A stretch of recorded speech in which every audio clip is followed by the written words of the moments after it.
Doctor Neena. आज हम बात करेंगे हेयर के बारे में। मेल हो या फीमेल हो, सभी को अपने बालों से बहुत प्यार होता है, वो भी क्यों ना, क्योंकि ये हमारे लुक को चेंज कर देता है, हमारी पर्सनालिटी को चेंज कर देता है और ये हमारी सुंदरता में चार चांद लगा देता है। तो इसकी हमें केयर करना, इसको हेल्दी रखना, ये हमारे लिए बहुत ज़रूरी हो जाता है। तो इसके बारे में हम आज डिटेल से जानेंगे, कैसे इसको हेल्दी रखना है। यदि किसी कारण से इसमें कुछ इन्फेक्शन है या और कोई प्रॉब्लम है, ग्रोथ नहीं हो रही है, तो उसके बारे में हम उसका ट्रीटमेंट जानेंगे। कुछ मैं घरेलू पैक्स भी बताऊंगी जिससे आप अपने बालों को हेल्दी रख सकते हैं। जो इन्फेक्शन के कारण भी जो आपके बालों को नुकसान हो रहा है, उसके लिए भी मैं कुछ पैक्स बताऊंगी। तो आप इसको ध्यान से देखें और ज़्यादा से ज़्यादा लाइक करें, शेयर करें, सब्सक्राइब करें, जिससे ज़्यादा से ज़्यादा लोगों को इसका फ़ायदा हो सके।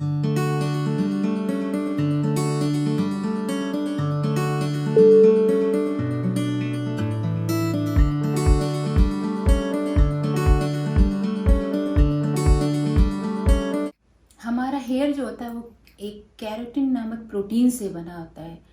हमारी जो स्किन होती है उसकी दो, जैसे एक एपिडर्मिस होती है, एक डर्मिस, दो लेयर से बनी होती है। तो जो हमारे डर्मिस में नीचे वाले स्तर में एक हेयर बल्ब होता है, जहाँ पर ये जीवित होता है, जहाँ पर ये ग्रो करता है। जब ये ऊपर बाहर की तरफ आता है एपिडर्मिस की तरफ, तो ये डेड हो जाता है। तभी जब हम बालों की कटिंग करते हैं तो हमें पेन महसूस नहीं होता है, क्योंकि उसमें जान नहीं होती है। एक सीबेशियस ग्लैंड होती है, जो एक सीबम नामक ऑयल सिक्रीट करता है। सीबम जो होता है एक कॉम्प्लेक्स, इसका एक मिक्सचर होता है जिसमें कि फैटी एसिड होता है, शुगर होता है, वैक्स होता है और एक कुछ केमिकल का मिक्सचर होता है, जो ये सब बन करके हमारे जो वाटर एवेपोरेशन में, जो हमारे स्किन से जो वाटर एवेपोरेट होता है, तो उसको प्रोटेक्ट करता है, जिससे हमारी नमी बनी रहती है स्किन में, हमारे स्कैल्प में। तो ये जो ऑयल, सीबम ऑयल होता है, जनरली ज़्यादा करके हमारे स्कैल्प में या स्किन में ये ज़्यादा पाया जाता है। अब हम कहेंगे कि हमारे बालों का कलर कैसे होता है, तो हम एक मेलानोसाइट नामक सेल्स होता है जो मेलानिन पिगमेंट बनाता है, जिसके कारण आप देखते होंगे कि किसी के बाल काले हैं, किसी के ब्राउन हैं, किसी के वाइट हैं, तो तरह तरह के कलर्स होते हैं।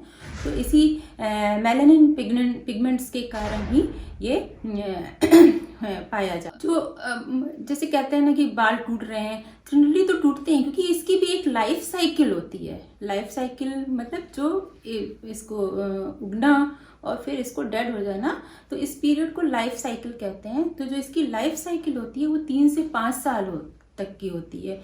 ये 3 स्टेज में बटा होता है। 3 स्टेज कौन कौन से होते हैं? एक होता है एनाजन, एक होता है कैटाजन, एक होता है टेलोजन। एनाजन फेज जो होता है वो 85 से 90% तक इसमें बाल जो तो ग्रो करता है, मतलब बढ़ता रहता है। जो कैटाजन फेज होता है सिर्फ 1% होता है, इसमें क्या होता है, स्टे करता है, रुक जाता है। और फिर जो टेलोजन फेज होता है उसमें इसका फॉलिंग फेज होता है, मतलब इसमें बाल गिर जाते हैं। तो ये बहुत ज़्यादा घबराने की बात नहीं है कि हमारे बाल टूट रहे हैं। यदि जनरली कम मात्रा में टूट रहे हैं तो ठीक है, लेकिन जब ज़्यादा टूटने लगते हैं तब आपको अलर्ट हो जाना चाहिए, आपको सचेत हो जाना चाहिए कि कोई ना कोई प्रॉब्लम है। उसकी वजह से वो प्रॉब्लम हम आगे डिस्कस करेंगे। तो ये इसका होता है। फिर टेलोजन फेज के बाद फिर ये वापस अपने एनाजन फेज में वापस आ जाता है। तो इसकी हम ग्रोथ जो होती है वो कैसे होती है, यदि हम जानना चाहिए। इसकी जो पर डे जो ग्रोथ होती है 0.3 मिलीमीटर से 0.5 मिलीमीटर तक डेली लगभग इसकी ग्रोथ होती है। यदि हम मंथ में जाने तो ये आधा इंच से 1 इंच तक इसकी ग्रोथ होती है। इसका जो आपने देखा होगा कि जनरली जो मेल में होता है वो कम हेयर ग्रोथ होती है और फीमेल में लंबे लंबे बाल ज़्यादा होते हैं। तो वो ये हार्मोन्स का इफेक्ट होता है, क्योंकि जो मेल्स पर्सन होते हैं उनमें एक एंड्रोजन करके हार्मोन्स होता है जो कि उसको ग्रोथ प्रॉपर नहीं होने देता है। तो जो बाल होते हैं वो कम ग्रोथ होती है। और जो फीमेल्स होती हैं उसमें एस्ट्रोजन नामक हार्मोन्स होता है जो कि ग्रोथ ज़्यादा कराता है बाल की।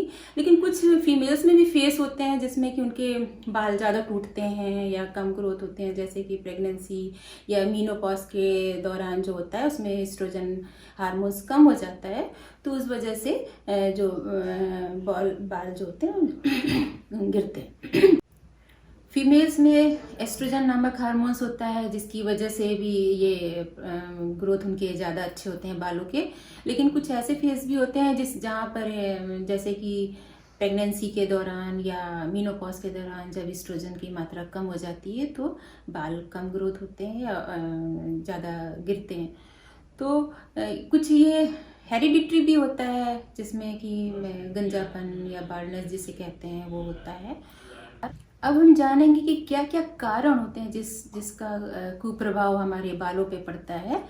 तो जैसे कि ज़्यादा पल्यूटेड एरिया में काम करना, या ज़्यादा डस्ट आपके बालों पे पड़ रहे हैं, या ज़्यादा बहुत देर तक आप धूप में खड़े हुए हैं, या पेंट वाली जगह पर जैसे कि केमिकल का इफ़ेक्ट हो गया, और जैसे आपकी डाइट हेल्दी नहीं है, या आपका बार बार जैसे बहुत से लोग बार बार बालों में कंघी करते हैं उसका भी बुरा असर पड़ता है, या कोई लंबी बीमारी चल रही है जैसे मेडिसिन खा रहे हो, जैसे शुगर बीपी पेशेंट में भी होता है, उनमें भी देखा जाता है कि बाल ज़्यादा झड़ते हैं।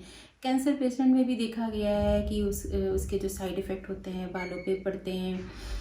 और ज़्यादा जैसे कि कुछ हो गया जैसे डैंड्रफ हो गया या कोई फंगल इन्फेक्शन हो गया, बहुत से लोग जैसे स्ट्रेस भी लेते हैं तो उसका भी असर जो होता है वो बालों पे पड़ता है। तो इस तरह की होते हैं जैसे कि आप मौसम जैसे हो गया, मौसम भी होता है, मौसम का भी बुरा असर बहुत पड़ता है, जैसे कि आप ठंडी जगह पर हो या ड्राई मौसम है, तो इन सब बातों का भी बालों पर बहुत असर पड़ता है। तो अब ये तो हो गया कि क्या क्या कारण होते हैं। अब क्या क्या प्रॉब्लम होती हैं बालों में वो हम बताना चाहेंगे।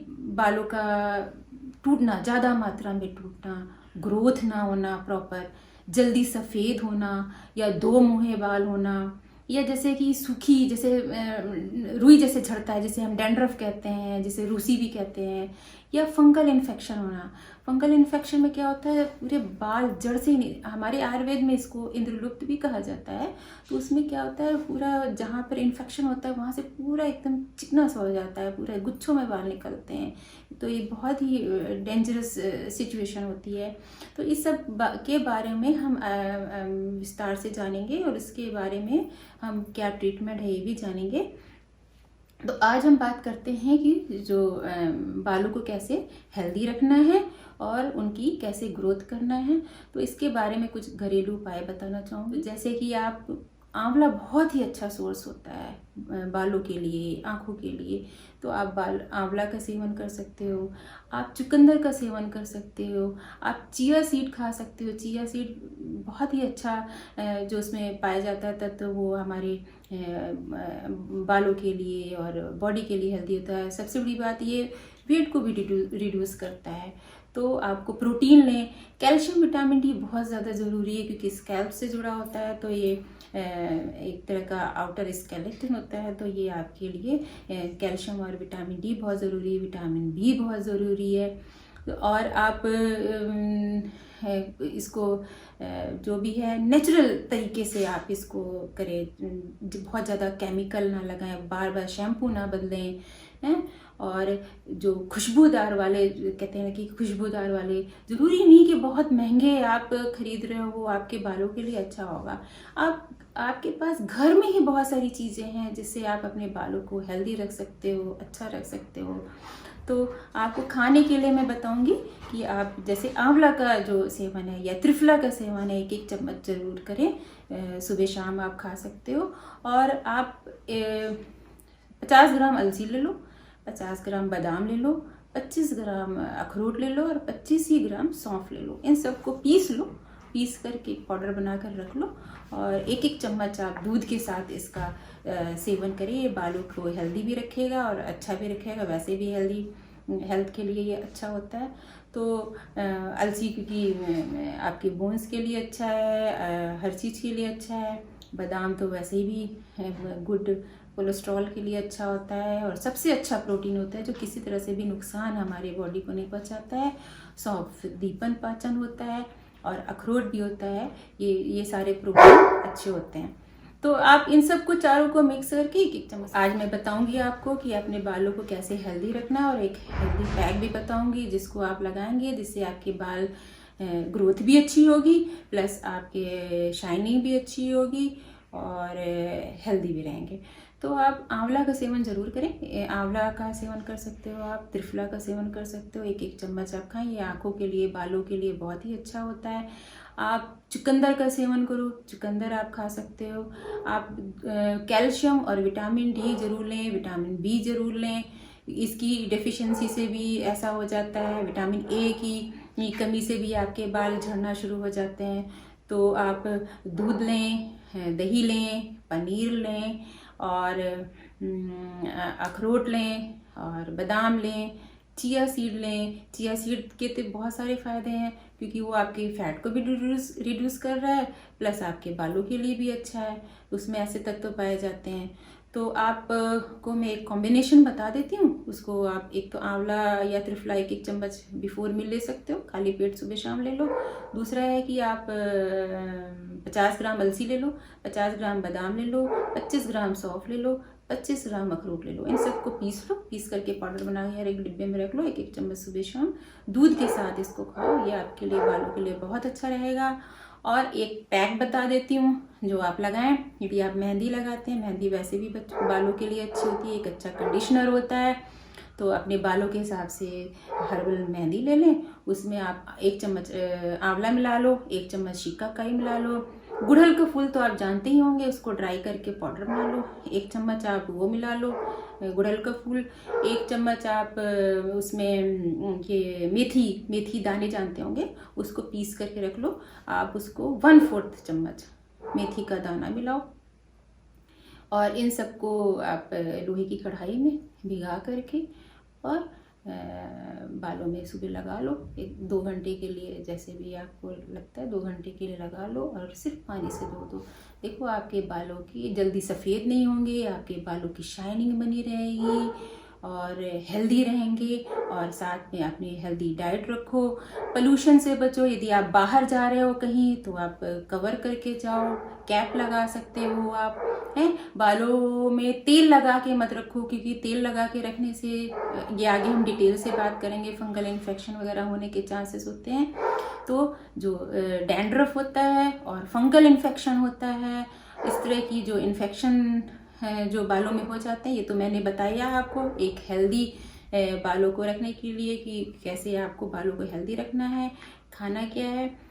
तेल बालों में लगा के नहीं रखें, उससे होता है क्या है ना कि हमारे जो एटमॉस्फेयर में इतने सारे डस्ट वगैरह होते हैं वो चिपक जाते हैं, तो वो हमारे लिए और भी हार्मफुल होते हैं।